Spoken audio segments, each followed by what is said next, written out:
Yes, nabasuhuje cyane mwese mu byubahiro byanyu, n'ubundi ni Serge. Ubasuhuza rero trading muri ino minsi bamwe tuyishyizeho ingufu, tuyishyizeho ubushake kubera yuko byamaze kugaragara yuko muri trading ya crypto niyo ndimo kuvugaho ubu ngubu. Ni ahantu mu by'ukuri umuntu ashobora kugira icyo akuramo mu buryo bw'inyungu. Umuntu yabanje gukora analysis ya market mu buryo yitonze, yumva yifitemo ituze muri we, kandi akagerageza kuba consistent.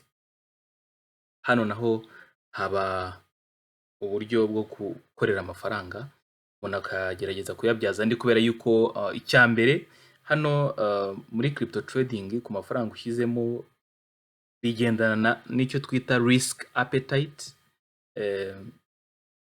Ni wowe ushobora kugena uti ndemera guhomba angana gutya kandi nshaka no kunguka angana gutya.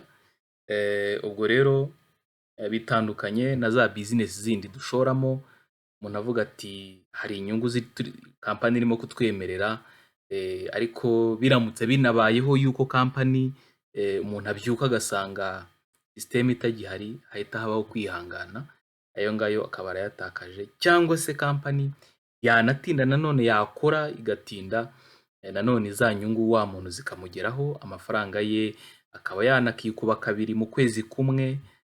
Kandi ibyo ngibyo wajya muri traditional business zisanzwe ugasanga mu by'ukuri biragoye cyane kugira ngo umuntu abe yafata amafaranga tutitaye ku ngano yayo ayakube kabiri mu gihe cy'ukwezi. Hari business za online zibikora rero, gusa imbogamizi imaze kuboneka kuri nyinshi amasystem ya online azanwa n'amakampani atandukanye ni ikintu kijyanye n'uburambe, kuba business yaramba niho hazamo ikibazo kitoroshye. Ariko ushoboye gufatirana kampani runaka ayibyaza umusaruro rwose, ukabona amafaranga akuyemo, inyungu akuyemo, kandi akoresheje n'igishoro gito, umuntu akaba yakoresha rwose nk'amadolari 300 gusa muri system, agakuramo amadolari 600 700 kwezi kumwe. Urumva bene uwo muntu aba yungutse mu buryo bufatika. Gusa bitabujije yuko hari nubwo bigira gutyo ugasanga system izanye ibibazo n'inyungu umuntu atarazibona cyangwa se ataranabikuza. Niyo challenge ikomeye iboneka mu masysteme atandukanye ya online. So muri crypto trading rero ni umwuga bamwe dukunze, kandi baravuga ngo icyo umutima ushaka mataguranwa itabi, tutitaye ku y'abandi baba bavuga ku mpande n'iki cyangwa se n'ibicantege uko byaza kose. So ahantu ngiye nemera neza yuko umuntu hashyize imbaraga naho hari icyavayo. Iyi ngiyi ni pair ya Bitcoin kuri USDT. Ahangaha ndimo kurebera ni muri trading view. Hanyuma dusanzwe dukoresha candlesticks zisanzwe. Iyo ukanze hano usanga ni candles nizo dusanzwe dukoresha mu kureba isoko cyangwa se chart muri rusange uko imeze bijyanye n'isoko rihagaze. Ariko nge naje gusanga umuntu yitabaje izi candlesticks zitwa Heikenashi candlesticks. Izi ngizi rwose umuntu azikoresheje zifite ukuntu zifasha umuntu kuba yabona umusaruro, kubera yuko movement yose irimo kuba zigerageza kuyigaragaza neza. Tuvuge nk'urugero, icyo ngira ngo mbwireho abankurikira cyane nuko ahandi ndashaka kugana cyane cyane ku cyo twita future trading, trading of futures muri crypto. So iyo turebye kuri izi candlesticks, wenda nk'izi ngizi zihera ziri mu ibara ry'umutuku, hari nk'iyi ngiyi yabanje. Donc Bitcoin murabona movement imaze iminsi ikora, imanuka ikongera ikazamuka gatoya, ikongera ikamanuka gutyo. Ubu ngubu Bitcoin mu gihe ndimo kuvuga gusobanura ibi irimo iravunje mu 29,378. Bitcoin imwe naho igeze ku 29 birengaho gatoya. Ni ukuvuga ngo nk'izi candlesticks iyo urebye, icyo nashaka kwibandaho nuko nk'iyi candle igaragaza ko isoko ryari rimanutse, iyi ngiyi yindi yakurikiyeho yaje ubwo ndi muri time frame y'isaha imwe, ndi muri time frame y'isaha imwe. Candlestick yindi yaje igaragaza ubumanuke saa 11 zo ku itariki 20 z'ukwa gatanu 2022. Kubera ko iyi candlestick idafite wick hejuru, biragaragara neza ko aha yari igeze aha nk'aha cyari igihe cyiza cyo kwinjira muri iri soko. Umuntu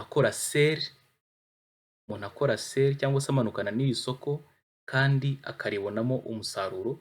Umuntu akaba hafi ku buryo saa 11, saa 12, saa moya, ayo masaha atatu umuntu akaba agize icyo abona nk'umusaruro, hanyuma agashobora gusohoka muri iri soko. Ku bijyanye na future trading cyangwa se trading of futures, umuntu yemerewe gucuruza isoko rimanuka akanaricuruza rizamuka muri crypto trading. Nicyo cyiza cyaho. Kandi akandi karusho kaba muri future trading nuko ushobora kuba ufite igishoro gitoya. Ushobora kuba ufite igishoro gitoya ariko ukaguza, ukaba wakoresha igishoro kigiye hejuru kandi mu by'ukuri kandi bikagufasha gukora trades zawe neza, urimo gukoresha amafaranga mu by'ukuri atari ayawe. Ibi rero bifasha buri wa muntu uvuga uti ngewe nta gishoro mfite gifatika, ukaba wahera nko ku madolari 50 ariko ukayakoresha nk'ufite amadolari 500. Ibyo bintu rwose birashoboka. Ariko experience dufite nuko uko ushaka kuguza amafaranga menshi kugira ngo igishoro cyawe kigire hejuru, ni nako uba urimo kurushaho kujya muri risk. Nshatse kuvuga ngo the higher the leverage, the higher the risk of losing your entire capital. Uko ugenda uguza menshi, ayawe wari usanganywe uba urimo kurushaho kuyashyira muri risk kuba isoko riramutse rigiye against ya direction watekerezaga. Niba wenda wari uri muri uvuga uti ndimo ndakora sell nk'iyi candlestick, winjiriye aha ni ahantu heza hari aho kwinjira umuntu akora sell kuri bitcoin, ariko wenda isoko kubw'impamvu runaka rikaba riratunguranye rirahindukira rirazamutse. Ni ukuvuga ngo uko waba wakoresheje leverage nini bishobora gutuma ya yandi yawe ya nyayo uyatakaza yose mu gihe gitoya. Niyo mpamvu muri trading of futures tugirwa inama, nubwo twemerewe kuguza ayo tutari dufite tukayakoresha, ariko si byiza kuguza menshi. Ntabwo ari byiza nanone kuba twaguza menshi. Gusa iyo chance yo kuba twemererwa kuba twatangiza nayo twakoresha nayo tutari dufite kubera ko yacu yari make, icyo kuba tucyemererwa ubu bwacyo ni iby'agaciro. So kuri iyi chat rero, kuri iyi chat wenda reka gerageze gukuraho uyu murongo. Uyu murongo wo reka ngerageze kuraho. Sorry gatoya. Ngerageze gusubiza inyuma. Kugira ngo mbereke chat neza ukuntu imeze, nje muri trading view, nkaza kuri charts, hanyuma naza kuri charts nkareba. Okay. Hano ni sawa. Izi ni exponential moving average nagerageje gukoresha. Hari exponential moving average ya periode ya 7, periode ya 30 na periode ya 200. Izo nizo nifuje gukoresha. No ngo exponential moving average with the 200 period, iyo ngiyo batugira inama yuko opportunities nyinshi tuba turimo gushaka iyo isoko riri munsi y'iyi moving average, ariyo ndimo kubereka, bidufasha kuba twashaka opportunity nyinshi zijyanye na sell cyangwa se zijyanye no kugurisha. Hanyuma mu gihe isoko ryaba ribyinira hejuru y'uwo murongo, opportunity nyinshi dushakisha mu isoko ni izijyanye no kugura, gukora igikorwa cyo kugura cyangwa se buy. Hanyuma kandi koko nk'uko bigaragara muri iri soko opportunity nyinshi zagiye zibonekamo ni izijyanye na sell muri trading ya futures. Hanyuma ikindi wenda nagira ngo nibandeho, reka ndebe ko uno murongo nshobora kuwukuraho ukavaho mu buryo bworoshye. Okay. Ni ukuvuga ngo ikindi nababwira ni uko EMA with 7 period, EMA ifite periode ya 30. Ni ukuvuga ngo muragenda mureba ukuntu iyi mirongo inyuranamo, umwe ni umuhondo, n'uyu nguyu ufite iri bara murawubona. Ni ukuvuga ngo igihe uyu w'umuhondo uzamutse ukawunyura muri uyu nguyu periode 30, ukazamuka ukongera ukamanuka ukawutraversa nk'uko mubibona aha ngaha, ni ukuvuga ngo aha hantu ni ahantu heza ho kwinjirira umuntu akora sell muri iri soko. Aha hantu kugira ngo biragaragara. Ahandi hantu opportunity ya sell yabonetse ni aha, aho uyu murongo wa period ya 30 waje ugatinguranya uyu nguyu w'umuhondo. Aha naho hari ahantu heza ho kwinjira. So bishatse kuvuga ngo izi exponential moving averages zishobora kutubwira igihe cyiza cyo kwinjirira mu isoko, ariko nanone turebeye kuri Heikenhashi candlesticks ubwazo, tutarashyiraho n'ayo types of moving averages na candlesticks ubwazo mu miterere yazo, zishobora kudufasha kumenya ko twinjira mu isoko n'aho twinjira, kugira ngo rya soko dushobore kuribyaza umusaruro. Ubwo aha hantu icyambere cyatuma twagomba kuhinjira ni uko iyi candlestick, iyi bearish candlestick ubwayo urabona ko nta week ifite, bishatse kuvuga ngo aba sellers bari very strong. Aha rero hari ahantu heza ho kwinjirira umuntu akora sell muri iri soko, agakora sell saa 11, saa 12 akaba akirimo, saa moya akaza kuviramo nk'aha ngaha. Urumva iyo movement yo kuva aha ngaha kugera aha ni amafaranga atari mabi umuntu yaba akoreye mu by'ukuri. Muri iri soko kandi habonetsemo na opportunity ya buy, aha cyane ni ukuvuga ngo aho uyu murongo wa EMA 30 waje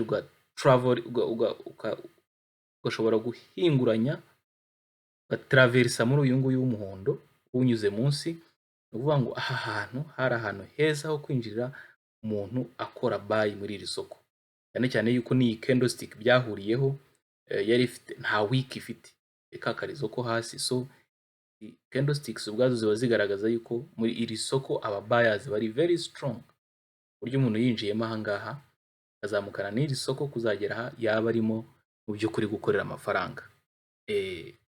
So hari abantu rero bakunda crypto trading cyangwa se gucuruza ama cryptocurrencies, ariko daily baba babikora buri munsi. Kandi uyu mwuga icyiza cyawo ukora kuva ku wa mbere kugera ku cyumweru, ntabwo ari ukugera ku wa gatanu nka Forex trading. Hano ni kuva ku wa mbere kugera ku cyumweru, iminsi 7 ku yindi.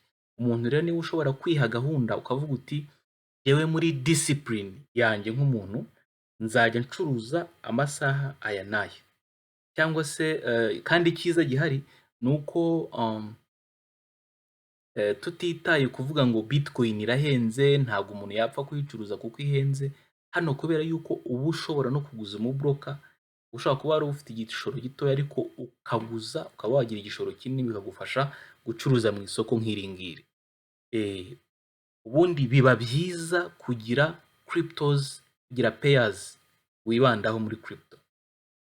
Ukajya uvuga uti ngewe ni bitcoin USDT, ukavuga uti ni Ripple kuri USDT, ukavuga uti ni ADA, ni Cardano mvuga kuri USDT. Bese ukagira izo uhitamo wibandaho uzajya ukurikirana umunsi ku wundi, ukavuga uti cryptos ni nyinshi cyane, zigera mu bihumbi 19 mu bwoko bwazo, ariko hari iziperforminga cyane kurusha izindi.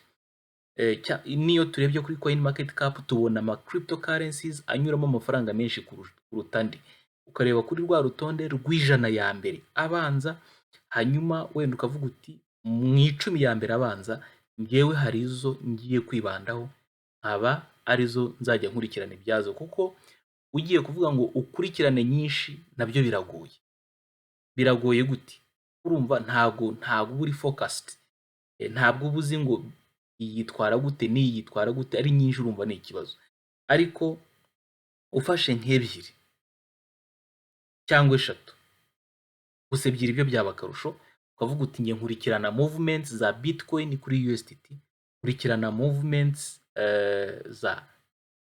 za Ripple kuri USDT, ukajya uhora urebaho movement ukuntu zigenda, yaba mu bumanuke yaba mu buzamuke, byanze bikunze uko ugenda ugerageza guhozaho umusaruro ugeraho ukawubona. Ibintu byinshi bakunze kutubwira bati focus, follow one course until success. Ni ukuvuga ngo naha nuko rero, naha nuko uko ushyiramo imbaraga wibanda ku kintu kimwe cyangwa bibiri birushaho kuba umusaruro waboneka. So ngiye nko kuri Binance niyo isoko ryiza dukunze gukoreraho. Ni ukuvuga ngo wenda nkangaha niba wenda ngiye mfite igishoro gitoya cya 400 gusa, ariko nemerewe kuza nkavuga nti iki gishoro cya 400 cyanjye ngirayo ntira mu kinkubire inshuro 10. Uvuga ngo nimba nkanza nkavuga ngo bakinkubire inshuro 10, ni ukuvuga ngo mba ngiye kwinjira mu isoko nk'umuntu ufite ibihumbi 4 by'idolari, kandi mu by'ukuri ibyo bihumbi 4 nta rimbi ifite. Kugira ngo icyo kirasobanutse. Mu bigaragara rero turebeye kuri time frame y'isaha imwe kuri BTC USD, urabona ko iyi movement yari nziza cyane. Iyi ni movement nziza. Ahangaha ababaye hafi bakunda uyu mwuga, hano hari ikintu byari byose cy'umusaruro bagerageje gukuramo. Ahangaha naho ndumva usibye kwitabaza za candlesticks za Ikenashi nkuko nabibasobanuriye, umuntu ashobora gukoresha na exponential moving averages. Ahangaha ni mu isoko nyirizina ndi, kandi icyiza cyo muri gutradinga futures wawemerewe gushyiraho stop loss na take profit, aho gufatira inyungu naho gufatira igihombo ukaba wabishyiraho. Ni ukuvuga ngo urugero nk'umuntu winjiye aha kuri iri soko, abona rikimara kurenga ino support akinjiramo, agashyiraho stop loss wenda ko ari ahangaha kuri ku 30,000, hanyuma na take profit akayigiza hepfo nk'ahangaha ku 29,290. byanze bikunze no muntu yasohotse muri iri soko yakoze sell kandi yabonye umusaruro ufatika. Kugira ngo urebe ko movement ya pair uriho iri strong, ubirebera kuri Ikenashi candlesticks. Dore ngizi mbibereka, iyo candlestick ije idafite week, urabibona ku mubyimba wayo, byanze bikunze ukavuga uti iri soko rifite umuvuduko wo kumanuka udasanzwe cyangwa se wo kuzamuka. Kandi ikindi twabonye ko exponential moving averages nazo ziduha signal yaho twinjirira mu isoko. Ibyo rero combination y'ibyo byose bikaba byagufasha kwinjira mu isoko uribyaza umusaruro. Wenda turebeye nko kuri iyi BTC USDT, tukareba aho isoko rigeze ubu ngubu, ntago birasobanuka neza. Hari indi candlestick tugomba gutegereza tukareba niba iri soko ryagira uburyo bufatika, wenda tugaragaza ko rigiye kumanuka cyangwa se hari bubeho koko uzamuka. Imiterere ya candlesticks ahangaha niyo ibitugaragariza, hanyuma umwanzuro nyirizina tukajya kuwufatira ku isoko. Isoko rya Binance ni isoko rya mbere ku isi mbahitiyemo muri crypto, muri trading ya cryptos, kandi urabona iyi chart uburyo igaragara neza ku bantu bakunda uno mwuga, ku buryo kuba watradingiraho cyangwa se wacururizaho nta kigoranye namba. Tugahitamo za pairs zacu dushaka, niba ari BTC USDT cyangwa se buri wese yahitamo izo ahitamo, ariko zikaba nkeya kugira ngo kuzikurikirana bishobore koroha, n'icyo umuntu akuramo gishobore gukunda. So ubu nkaha icyo nababwira, reba nk'iyi, wenda nk'iki gishoro mfite nonaha, hari trade nanjye nakoze personally, ngiye hepfo gatoya nkareba kuri trade history, kuri trade history kandebe, nari naguze, reka ndebe hano gatoya ngira icyo mbereka, transaction history, open orders, kandebe gatoya.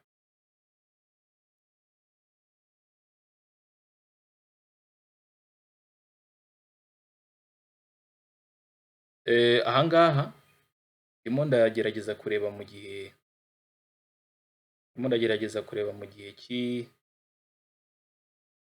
mu gihe cy'icyumweru trades zikozwe. Ni ukuvuga ngo nk'aha n'urugero naguze ape, umubare wazo yari 484. Trade nayikoze ku itariki 20 z'ukwa gatanu 2022 saa 5 z'ijoro. Ubwo ngira izo ngura, hanyuma mfite papasi yo kuza kuzigurisha, hanyuma of course hari igiciro ninjiriyeho kiragaragara hano 7.76, hanyuma nza guclosinga iyo order bigeze kuri 7.84 so difference irimo hano uko byagenda kose ni inyungu. Difference irimo ahangaha ni inyungu, ni ukuvuga ngo iyi trade nakoze, hanyuma nyifunga nungutse amadolari 41. Amadolari 41. Okay, kuri bamwe ntago nayita menshi wenda ku munsi, ariko ku bandi nta nubwo nanone ari ayo gutakaza, ntabwo ari makeya. So icyo igihari nuko ku muntu wese wahitamo gukora uno mwuga yumva wishimiye, namubwira yuko ari umwuga mwiza, umuntu ashobora gutangiza amafaranga makeya kandi agashobora kuyabyaza andi bigashobora kumukundira. Banashyizeho nimero yanjye hasi kuri iyi video, ukaba wanyandikira ukunze no mwuga, ukaba waza tukawigana, ubwira ibisabwa kugira ngo nawe ushobore kuwiga. Ubwo ndabwira cyane cyane abantu bashyashya badasanzwe bakora aka kazi, kandi twebwe tubona yuko byanze bikunze hari igikwiye kuvamo nk'umusaruro. Ubwo rero nakagaruka, ndabashimiye cyane. Gusa